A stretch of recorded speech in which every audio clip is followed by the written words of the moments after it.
2024 లేదా 25లో డిగ్రీ లేదా బీటెక్ చదివారా? సాఫ్ట్‌వేర్ జాబ్ కోసం ఎదురు చూస్తున్నారా? అయితే కోడ్ జ్ఞాన్ 100 డేస్ కోర్సులో చేరండి, జాబ్ సాధించండి.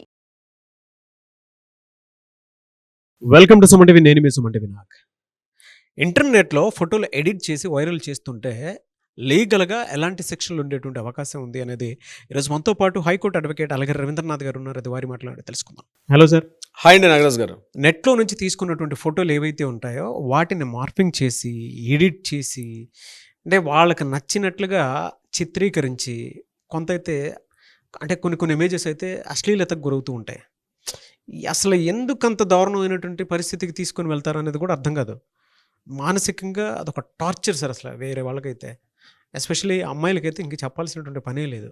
అంటే అంత దారుణంగా ఉంటుంది ట్రీట్మెంట్ కూడా. ఎలా సార్ అంటే అటువంటి వాళ్ళకి శిక్షలు లేవు అసలు? మీకు తెలిసిన అమ్మాయి కానీ లేకపోతే ఒక సెలబ్రిటీ అమ్మాయిని కానీ ఏదో ఫన్నీగా ఒక వీడియోని ఎడిట్ చేసి సోషల్ మీడియాలో పోస్ట్ చేయాలని అనుకుంటున్నారా? అనుకునే ఉద్దేశం ఉంటే తక్షణమే ఆ ఆలోచన విరమించుకోండి. లేకపోతే ఏమైందంటే నాగరాజ్ గారు, మినిమం 1 year నుంచి 3 years వరకు శిక్ష పడే అవకాశం ఉంది. ఇటీవల కాలంలో బాగా డెవలప్ అయింది. మనకు తెలిసిన మన క్లాస్మేట్స్ కావచ్చు, మన టీచర్స్ కావచ్చు, ఎవరైనా కావచ్చు, సేమ్ జెండర్ కావచ్చు, ఆపోజెండర్ కావచ్చు, ఎవరికైనా సరే మార్ఫింగ్ చేసి లేదా డీప్ ఫేక్ అనేటువంటి ఒక యాప్స్ వాడి వీటి ద్వారా మార్ఫింగ్ చేసి సోషల్ మీడియాలో కాస్త వైరల్ చేద్దాం. అది మీరు వేరే ఉద్దేశం ఉండకపోవచ్చు, కాస్త ఫన్నీగా ఉందాం. నేను ఏదో నెగిటివ్ మాట్లాడలా, ఏదో కాస్త ఫన్నీగా ఉంటుంది, 10 మంది కాస్త నవ్వుకుంటారులే అని చెప్పి మీరు ఏదైనా అటువంటి ప్రయత్నం చేస్తే, ముఖ్యంగా టీనేజ్ అబ్బాయిలు, వీళ్ళకి తెలియదు, చట్టాల మీద అవగాహన ఉండదు, న్యాయం హక్కుల మీద అవగాహన ఉండదు. ముఖ్యంగా ఏదో ఫన్నీగా ఉంది, అందరూ చేస్తున్నారు కదా, నేను కూడా చేస్తానులే అని చెప్పి ఏదైనా ప్రయత్నం చేస్తే ఈ వీడియో వాళ్ళ కోసం అంకితం వాళ్ళకి. ముఖ్యంగా ఎందుకంటే డీప్ ఫేక్ కానీ అట్లాంటివి చేసి మీరు సోషల్ మీడియాలో పోస్ట్ చేసి అది కానీ కరెక్ట్ అని కానీ ప్రూవ్ అయితే మీకు మినిమం 1 year నుంచి 3 years, అది ఫస్ట్ టైం అయితే. సెకండ్ టైం అయితే అప్ టు 7 years వరకు కూడా జైలు శిక్ష పడే అవకాశం తప్పనిసరిగా ఉంటుంది. ఇది చాలా మందికి తెలియాలి. ఐటీ యాక్ట్ 2000 అని ఒక యాక్ట్ ఉంది. ఈ యాక్ట్ ఏం చెప్తుందంటే రకరకాల సెక్షన్స్ ఉంటాయి. ఇందులో మనకి సెక్షన్ 66E స్పష్టంగా ఏం చెప్తుందంటే ఇట్లాంటి డీప్ ఫేక్ ఫోటోలు అంటే 4 రకాల కేటగిరీస్గా డివిజన్ చేసుకున్నారు. అందులో ఫస్ట్ వన్, ఒకటి అమ్మాయిల యొక్క న్యూడ్ ఫొటోస్ని కానీ తీసుకొని ఆమెకు వాటిని మార్ఫింగ్ చేసి, ముఖ్యంగా సెలబ్రిటీలు కానీ ఇతరత్రా వాడిని యాడ్ చేసుకుంటూ మార్ఫింగ్ చేసే విధానం ఒకటి.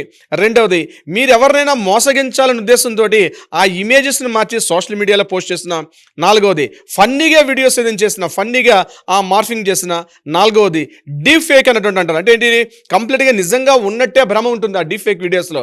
అటువంటివి ఏర్పాటు చేసిన, అంటే పైన టాప్స్ లేనట్టుగా, కింద ఉన్నట్టుగా, లేకపోతే కింద బాడీని షేమ్ చేస్తూ ఉన్నటువంటి వస్తువును, లేకపోతే సన్నగా ఉన్న వాళ్ళని లావుగా, లేదా విచిత్ర ఆకృతులతో చూపించడం, యానిమల్స్తో కంపేర్ చేయడం, ఇతరత్రా ఏదైనా ఫేక్ వీడియోస్ కానీ క్రియేట్ చేసి, మీరు ఏఐతో క్రియేట్ చేసిన, ఇది నేను చేయలేదండి, ఏఐతో నేను చూసుకుని, ఏఐలో యాప్లో వస్తున్నాయి, ఈ మధ్య రకరకాల యాప్స్ వస్తున్నాయి. మనం చాలామందిని చూస్తున్నాం ఇటీవల. ఏంటంటే పెద్దవారు మాట్లాడిన మాటలు కూడా చిన్నపిల్లలు మాట్లాడుతున్నట్టు వాటికి ఇమేజ్ కంపోజ్ చేసి మనం కొన్ని వీడియోస్ మనం చూస్తున్నాం. ఇట్లాంటివి కూడా అంటే సరదాగా రాజకీయ నాయకుల మీద ఇట్లాంటి వ్యంగ్యంగా చేసుకోవడం అది వేరు, కానీ ప్రత్యేకించి స్త్రీల మీద అసభ్య పదజాలను వాడుతూ క్రియేట్ చేస్తూ వాటిని చిన్నపిల్లల మీద, మైనర్స్ బాలికల మీద కానీ, క్లాస్ 1 టీచర్స్ మీద కానీ, సోషల్లో ఉన్నటువంటి ఎక్కడైతే ఏ సంస్థల్లో పనిచేస్తారో ఆ సంస్థల్లో పనిచేస్తుంటే పెద్దవాళ్ళు, అంటే హెచ్ఆర్ నుంచి మొదలుకొని మేనేజ్మెంట్, సీఈఓలు, ఇట్లాంటి వాళ్ళు కానీ, అంటే సార్ వాళ్ళకి వీళ్ళకి వేరంటే పబ్లిక్ ఫిగర్స్ మీద చేసినటువంటి ఏదైతే సెలబ్రిటీల మీద, అంటే నేను చెప్పేది మీరు పొలిటీషియన్స్ మీద చేస్తే ఆ సిస్టమ్ వేరే. అలా కాకుండా మీరు మీ సంస్థలో పనిచేస్తున్నటువంటి ఒక సెలబ్రిటీ, అంటే ఒక కార్పొరేట్ సంస్థలో పనిచేస్తున్నారు, అక్కడ ఉన్నటువంటి లేడీస్ ఉంటారు, అంటే ఉమెన్స్లో ఉన్నటువంటి హెచ్ఆర్ కానీ ఆ డిపార్ట్మెంట్లో, ఇలాంటి వాళ్ళ మీద కానీ, లేడీస్తో కానీ, కలీగ్స్తో కానీ మీరు ఇట్లాంటి డీప్ ఫేక్ వీడియోస్ చేసి వాటిని సోషల్ మీడియాలో వైరల్ చేస్తే ఇమ్మీడియట్గా మీ మీద సెక్షన్ 66E ఐటీ యాక్ట్ 2000 ప్రకారం డెఫినెట్గా వాళ్ళ మీద శిక్ష అవుతుంది. దీన్ని వాయరిజం అంటారు ఇంగ్లీష్లో. యాక్చువల్గా దీన్ని వాయరిజం అంటే 354C ఈ సెక్షన్ రీచ్ ఏంటంటే అమ్మాయి యొక్క అశ్లీలత, అమ్మాయిని టచ్ చేస్తే ఎంత నేరమో, అమ్మాయిని టచ్ చేయాల్సిన అవసరం లేదు, అమ్మాయి యొక్క ఫోటోని తీసుకొచ్చి దాన్ని ఫేక్ వీడియో క్రియేట్ చేసి మీరు అమ్మాయిని అశ్లీలంగా కింద కామెంట్ పెట్టినా అది కూడా వాయరిజం కిందకు వస్తుంది.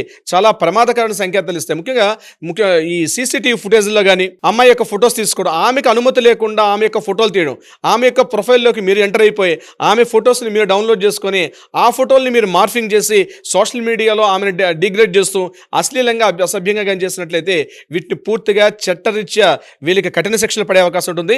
మొదటిసారి కానీ గుర్తించినప్పుడు డిపార్ట్మెంట్ వాళ్ళు దీనికి యాక్చువల్గా ఎలా కంప్లైంట్ చేయాలని కూడా నేను చెప్తాను. ఇట్లాంటివి మహిళలు ఎవరైనా బాధితులు ఉన్నట్లయితే బాధితులు డైరెక్ట్గా మీరు సైబర్ సెల్ ఉంటుంది, ఆ సైబర్ సెల్ కాంటాక్ట్ చేసి ఈ విషయాన్ని మీరు డైరెక్ట్గా పోలీస్ స్టేషన్కి వెళ్ళాల్సిన అవసరం లేదు, సైబర్ సెల్లో కంప్లైంట్ చేయొచ్చు. ఇలా జరిగింది సో ఇన్స్ అని డీటెయిల్స్ ఇస్తే ఇమ్మీడియట్గా ఆ ఐడిని కనుక్కుంటారు, ఎవరు చేశారు ఎక్కడి నుంచి చేశారు కనుక్కొని వాళ్ళని బ్లాక్ లిస్ట్లో పెట్టి వాళ్ళని పిలిపించి వాళ్ళని ఇంటరాగేషన్ చేసి వాళ్ళని శిక్షించే అవకాశం కూడా ఉంటుంది. రీసెంట్గా మనకి ఇదే విషయం జరిగింది. ఒక సెలబ్రిటీ వ్యక్తి, నేను ఆ పేరు చెప్పడానికి ఇష్టపడను బికాస్ ఆఫ్ ప్రైవసీ వల్ల, ఆవిడ ఒక హాస్పిటల్లో ఉన్నటువంటి ఒక వ్యక్తి, ఆవిడ సెలబ్రిటీగా ఉన్న వ్యక్తిని ఆమెను కంప్లీట్గా డిఫేమ్ చేస్తూ డిగ్రేడ్ చేస్తూ సోషల్ మీడియాలో ఇటీవలగా బాగా వస్తే మొత్తం ఆ కంపెనీస్ అన్నిటి మీద కూడా ఎవరైతే చేశారో సుమారుగా ఒక 16 మందిని గుర్తించి వాళ్ళందరి మీద వాళ్ళ అకౌంట్స్ ఫీడ్ చేశారు. అంటే వాళ్ళ అకౌంట్ని కూడా వాళ్ళు కంప్లీట్గా డాక్లో పెట్టారు, వాళ్ళ మీద ఇంటరాగేషన్స్ కూడా నడుస్తున్నాయి. అంటే మన చేతిలో మొబైల్ ఉంది కదా, మన చేతిలో సిస్టమ్ ఉంది, కంప్యూటర్ తెలుసు కదా, నేను బాగా తెలుసు సిస్టమ్స్ తెలుసు అని చెప్పి మీరు చట్ట వ్యతిరేకంగా ఇటువంటి కార్యక్రమాలకి ఏదైనా పాల్పడితే మాత్రం, అంటే సార్ ఇక్కడ మరి పొలిటీషియన్స్ మీద కొన్ని ఛానల్సే వేస్తుంటారు, వాళ్ళ మీద కాస్త క్యారికేచర్ చేస్తూ కొన్ని కామెంట్స్ చేస్తుంటారు, అది కరెక్ట్. అంటే పొలిటీషియన్ చేసే విధానం వేరు. ఇక్కడ సొసైటీలో ఒక ఫ్యామిలీగా ఉండేటువంటి వాళ్ళు ఒక లేడీస్ మీద చేస్తే మాత్రం ఆ రెండింటిని కంపేర్ చేయకూడదు, ఆ రెండింటికి కూడా విధి విధాలు వేరు. అక్కడ ఉన్న పొలిటీషియన్స్ మీద మీరు న్యూస్ పేపర్స్ డైలీ వార్తాపత్రికల్లో కొన్ని కార్టూన్స్ వేస్తారు, వాటికి వేరే చట్టాలు ఉన్నాయి, అది వ్యంగ్యంగా వేస్తారు. ఉదాహరణకి మన ప్రధానమంత్రి గారి మీద వాటి మీద కార్టూన్స్ వేయడం వేరు, కానీ ఇక్కడ ఆపోజిట్ జెండర్ మీద వ్యంగ్యంగా అశ్లీలంగా న్యూడిగా ఒక కామెంట్స్ పెట్టి వారి మనోభావాలు దెబ్బతినే విధంగా చేస్తే మాత్రం ఆ చట్టం ఇక్కడ వర్తించదు, ఇది గుర్తుపెట్టుకోవాలి. చాలామంది ఏమనుకుంటారంటే వాళ్ళకి వర్తించే చట్టం ఇక్కడ కూడా వర్తిస్తుంది కదని. వాయిరిజం 354C సెక్షన్ ప్రకారం మహిళల మీద కించపరిచే విధంగా వ్యంగ్యంగా కార్టూన్లు వేసినా లేకపోతే వ్యంగ్యంగా కామెంట్ చేసినా డీఫేక్ ఇమేజెస్ చేసినా ఇది చాలా ప్రమాదకరం. మీ చేతిలో ఫోన్ ఉంది కదని మీరు ఎక్కడ పడితే ఏ రకంగా చేస్తే ఖచ్చితంగా చట్టం మీకు మీ వైపు మరొక కన్ను చూస్తూ ఉంటుంది. మీరు తస్మాత్ జాగ్రత్త. నాగరాజు గారు, ఇలా చాలామంది అండి ఇబ్బంది పడిపోతూ ఉన్నటువంటి వాళ్ళు చాలామంది ఉన్నారు. అంటే చెప్పుకోలేరు, బయటకు వస్తే ఏమైనా అనుకుంటారేమో, లేదు మనం ఇలా చేశాం కాబట్టి, అంటే వాళ్ళకు ఉండేటువంటి లోపల చాలా రకరకాల ఆలోచనలు ఉంటుంటాయి కదా సార్. వాళ్ళు అవతల వైపు చేశారు అంటే మన సైడ్ కూడా తప్పు ఉంది కదా, అందుకే వాళ్ళు ఇలా చేస్తున్నారేమో, దీన్ని ఎలా అయినా సరే సామరస్యంగానే పరిష్కరించుకుందాం అనుకునేటువంటి వాళ్ళు ఉన్నారు. కొంతమంది చేసుకుంటారు, కొంతమంది ఏమో అవతల వైపు ఉండేటువంటి వాళ్ళ మాట వినకుండా దాన్ని ఎక్కడికి వరకైనా సరే తీసుకుని వెళ్ళి ఆడపిల్లలు హింసిస్తూ ఉంటారు మానసికంగా, కొంతమంది శారీరకంగా, కొంతమంది అయితే ఆర్థికంగాను దెబ్బతీసేలా చేస్తారనమాట. అలాంటి వాళ్ళు మిమ్మల్ని అప్రోచ్ అవుదాం అనుకుంటారు. డెఫినెట్లీ నాగరాజు గారు, రవీంద్రనాథ్ అడ్వకేట్ హైకోర్టు తప్పనిసరిగా మా లీగల్ టీంకి అందుబాటులో ఉంటుంది. ఇటువంటి వివరాలు బాధితులు ఎవరైనా ఉంటే ఇమ్మీడియట్గా కింద స్క్రోల్ నెంబర్ని కాంటాక్ట్ చేయండి, అట్లీస్ట్ వాట్సాప్ చేయండి. మీ డీటెయిల్స్ చాలా గోప్యంగా ఉంటాయి. వాళ్ళని పిలిచి న్యాయపరంగా మీ హక్కుల్ని ఎలా కాపాడుకోవాలో ఖచ్చితంగా తెలియపరిచే ప్రయత్నం చేస్తాం. ముందుగా మీరు రండి, ఒకసారి అపాయింట్మెంట్ తీసుకొని రండి, డెఫినెట్గా మీతో మాట్లాడే ప్రయత్నం చేస్తాం. లీగల్గా దీన్ని ఎలా చేస్తే బాగుంటుంది అని కూడా లీగల్ టీం మీకు ఎప్పుడు కూడా అందుబాటులో ఉంటారు. ఇమ్మీడియట్గా కింద స్క్రోల్ నెంబర్ని కాంటాక్ట్ చేస్తే తప్పనిసరిగా ఒక మంచి ఫలితం ఉంటుంది. Nagaraju garu, okay, anyways thank you so much అలగారు Ravindranath garu. Thank you so much Nagaraju garu. సుమన్ టీవీలో మీ పర్సనల్ అండ్ బిజినెస్ ప్రమోషన్స్ కోసం కింది నెంబర్కి కాంటాక్ట్ చేయండి.